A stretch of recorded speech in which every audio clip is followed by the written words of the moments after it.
Hey,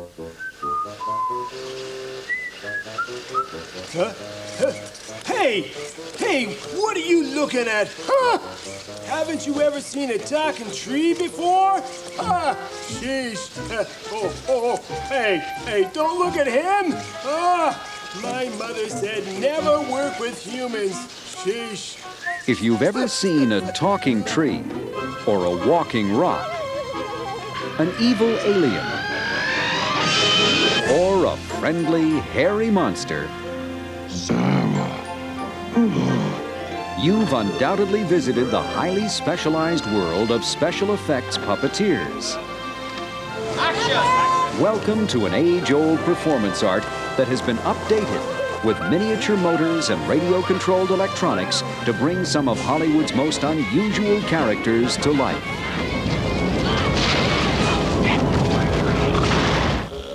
Coming up, we'll salute the late Jim Henson, the visionary pioneer of modern puppeteering.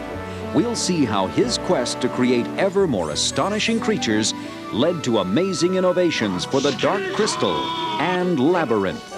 It's Hogo!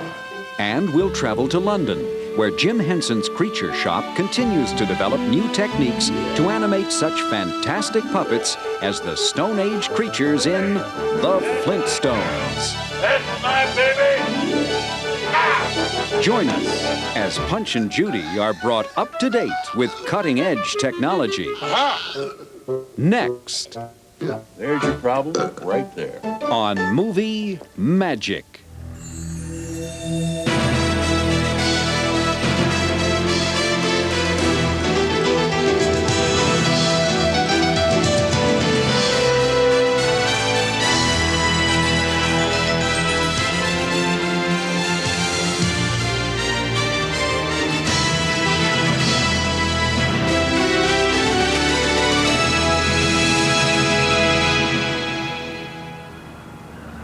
At the Metrotown Mall in Vancouver, British Columbia, Halloween is being staged by a crew of British, American, and Canadian filmmakers for the children's fantasy Never-Ending Story 3. Do you see what I see? Twinkle, sweet. Don't put words in my noddle. Besides the young human actors, the movie features two denizens of the land of Fantasia, a grumpy ancient tree called Bark Troll, and a naive 3-year-old boulder named Rock Chewer Jr. For director Peter MacDonald, believable performances by these two unlikely stars is crucial to the success of his story. They're in every scene almost with the two young actors. It's very much Wizard of Oz. It's Judy Garland with her three mates. If they didn't work out, then good as she was, the film wouldn't have worked out. So we have exactly the same problems. To create and perform Bark Troll and Rock Chewer Jr., the director turned to Jim Henson's Creature Shop. We have to make it believable, the best. They know exactly what a character should be to be believable. They are the best in the world.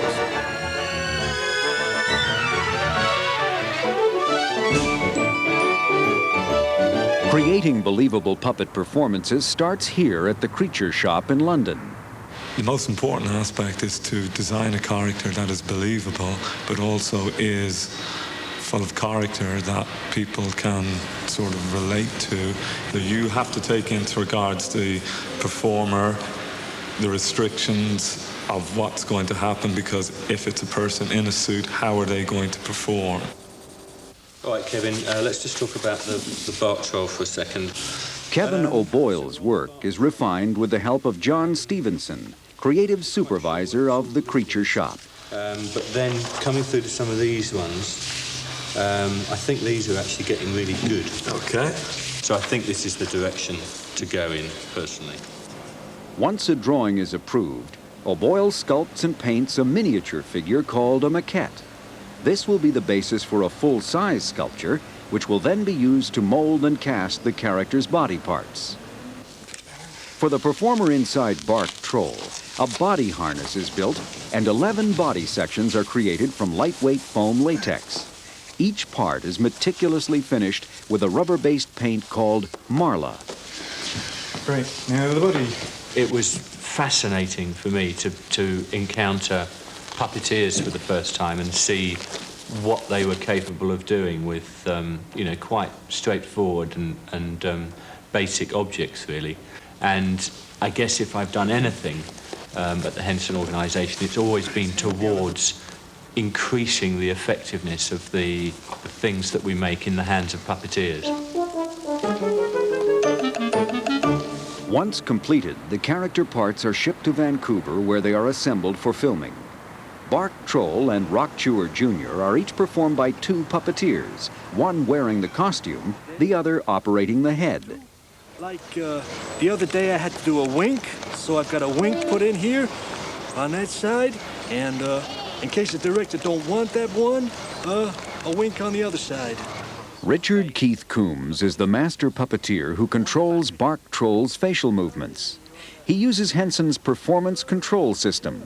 Operating two joysticks outfitted with various finger levers, Coombs controls the movements of 27 servo motors strategically positioned throughout Bark Troll's head.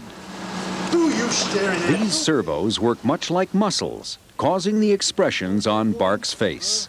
Basically, I've got all Bark Troll's mouth expressions on one hand, all different kinds of vowel sounds we hope are going to come through. I've got a sort of a ooh sound, an e sound, something approaching an o, and an f or a v, all on one hand. And on the other hand, I have eyes and brows and a few expressions put in which we can program and change from day to day. Performance of the actor's body movements is also crucial to the effectiveness of the movie's fantasy characters. See, I'm doing this, like the trunk here and these legs that move around. I don't know how wide you can go here. And then I've got branches here, and there's more branches out the back, which Richard has control of. But the ones out the side, I give a kind of a bounce to like that, you know. Well, while he's doing all the difficult stuff on the sticks there, I'm concentrating on not sweating too much. Yeah. Because otherwise that mucks up the computer, you see, inside there. Very limited breathing in there, and it gets very hot. And between takes, I kind of have to keep the mouth open for him to let ventilation in, and they blow cold air in to keep him cool. I wouldn't do what he does for all the tea in China. I have to push my body and soul through this costume. I really do. I mean, these aren't my real biceps. These aren't my real hands.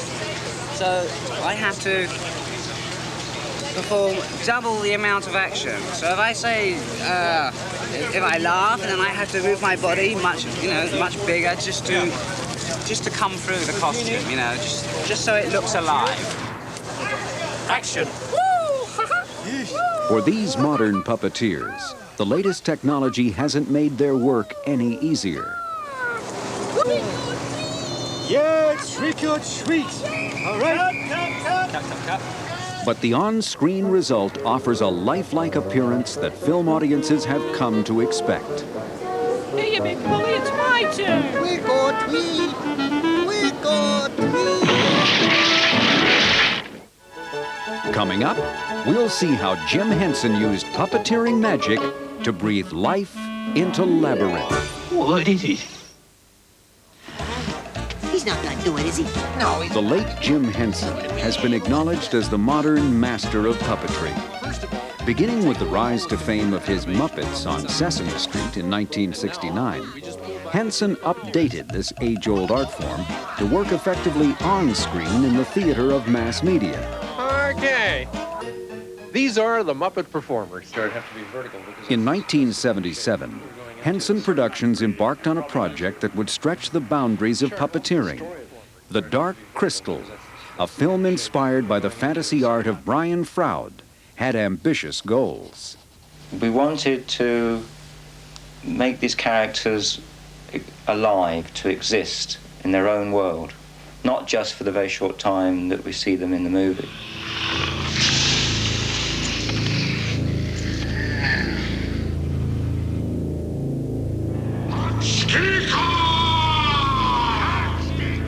With puppets, a puppet generally you're working symbolically. A puppet is a symbol of whatever you're trying to portray. And so therefore, if you have an evil character, it can look totally evil. It can be evil incarnate. And you're not dealing with a live person, an actor who you are imagining in that role. We have the ability, when you're starting from scratch, to design something in any way you want it to be. And so there's a kind of a purity to it. And cameras ready? This purity of vision extends even to the vilest creatures in the Henson repertoire. The Skeksis, an evil race of predators, posed a difficult design challenge for the Henson team. These creatures were to be performed by people in costumes, but should look very unlike humans. Run. We tried developing new movements and mannerisms for the creatures and characters in the film because they are on another world, and we wanted to make them unworldly in both their look and their movement. As fast as you can. That's it. Good. To achieve an unworldly design, Henson's creature shop devised a Skeksis costume that was suspended off the principal performer's hips. The Skeksis head was essentially a hand puppet that the performer operated above his own head while viewing his work on a tiny TV monitor inside the costume. Yeah, you comfortable, Dave? Oh, so yes. But that was just the beginning. The principal performer also operated one of the Skeksis arms. The other arm, along with all of the facial expressions and eye movements, were controlled by additional performers using remote cables similar to the cables that operate bicycle handbrakes. The assistant performers trailed alongside each character, just off camera, operating the various cables. This arrangement allowed the Henson puppeteers to create, on set, some of the most complex fantasy characters ever devised.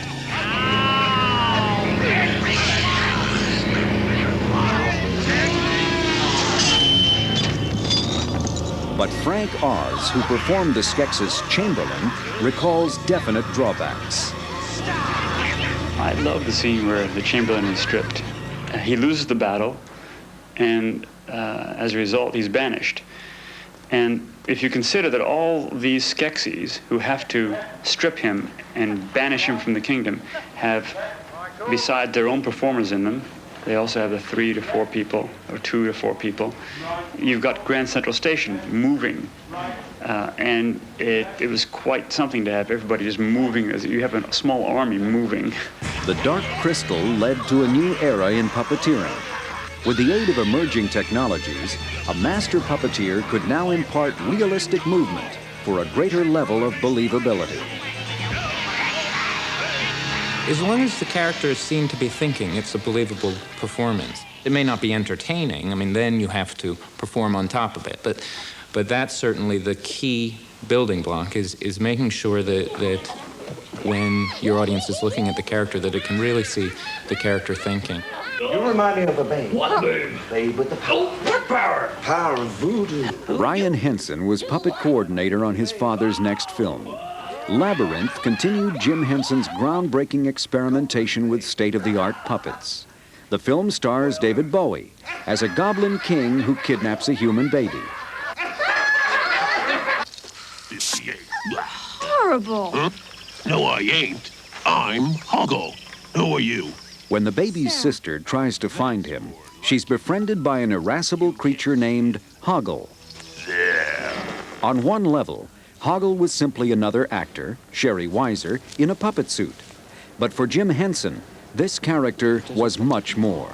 Well, Hoggle is certainly the most complicated puppet creature we've ever built.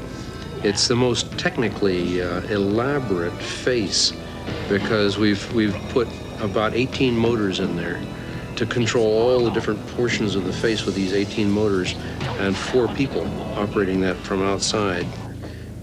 57. Oh, how could you? Yeah.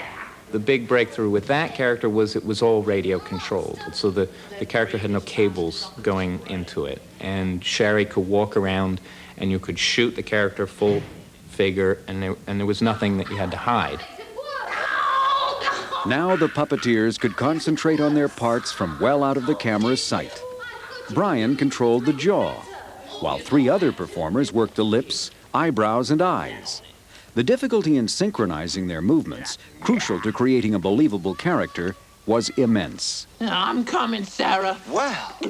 every character has its rhythms, and Hoggle had his rhythms. And the most important thing is that everybody in the group really knows instinctively what those rhythms are, so that when Hoggle has to go like that, all 5 people are moving at exactly the same instant, because if anybody's behind, then you've blown it.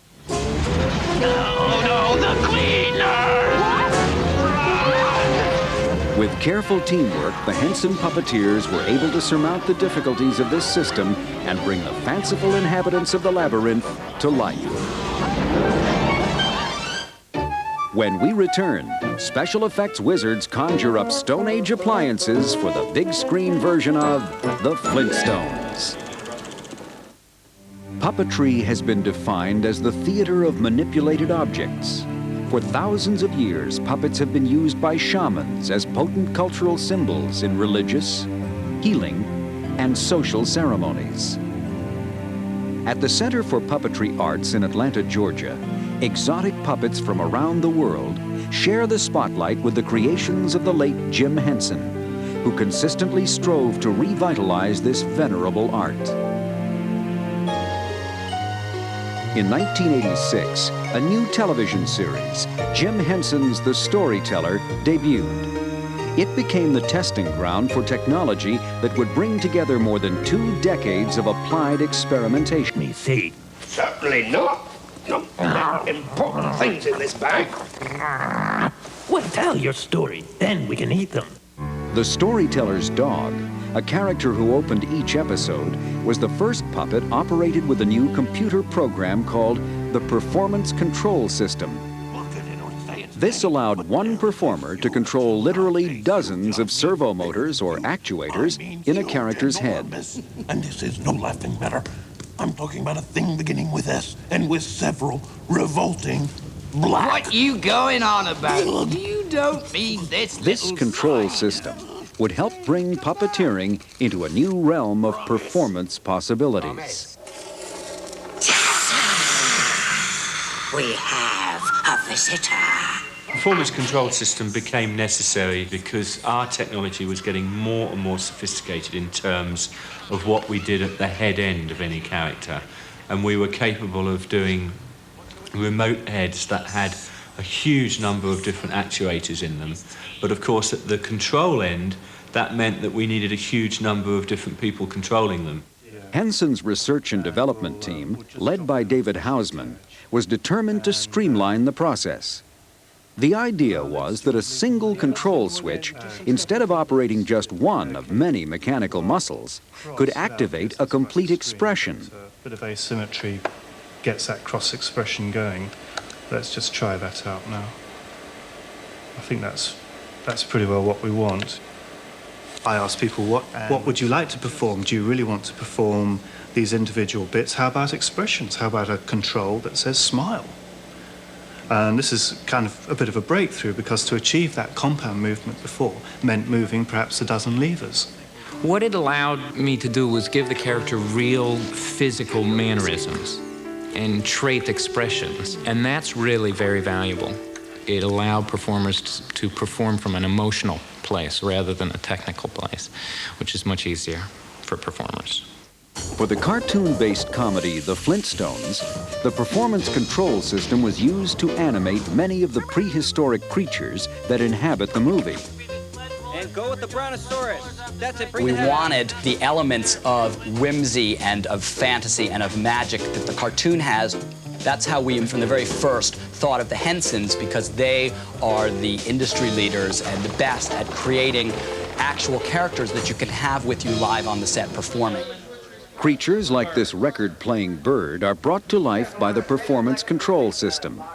Small movements such as eye blinks and breathing can be programmed to occur at regular intervals. This frees the puppeteer to concentrate on the subtleties of performance.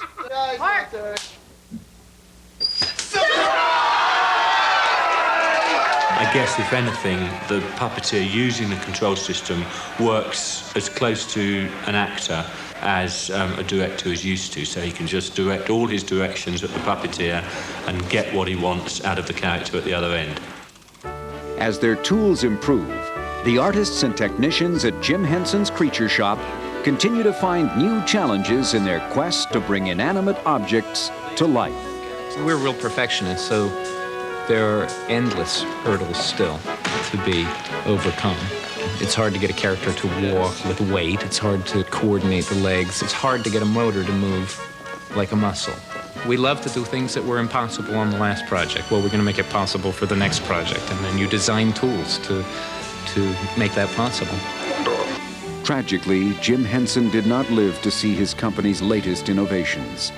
In 1990, after entertaining audiences for 36 years, Jim died of a sudden illness. But his legacy lives on. Well, he was always skipping ahead, just like we still do. So us taking big leaps and bounds, I think, is only what he would expect. I think Jim would love the situation that the industry is in at the moment. I mean, Jim was really always the first to make use of new technology. Pardon me, sir. From Jim's early hand puppets on Sesame Street, through the groundbreaking experimentation on Dark Crystal and Labyrinth, Jim Henson's Creature Shop has helped redefine the ancient art of puppetry. With wit, skill, and perseverance, these effects wizards turned cloth and rubber into fanciful personalities and enriched our lives with their own brand of movie magic. The prophecy didn't say anything about this.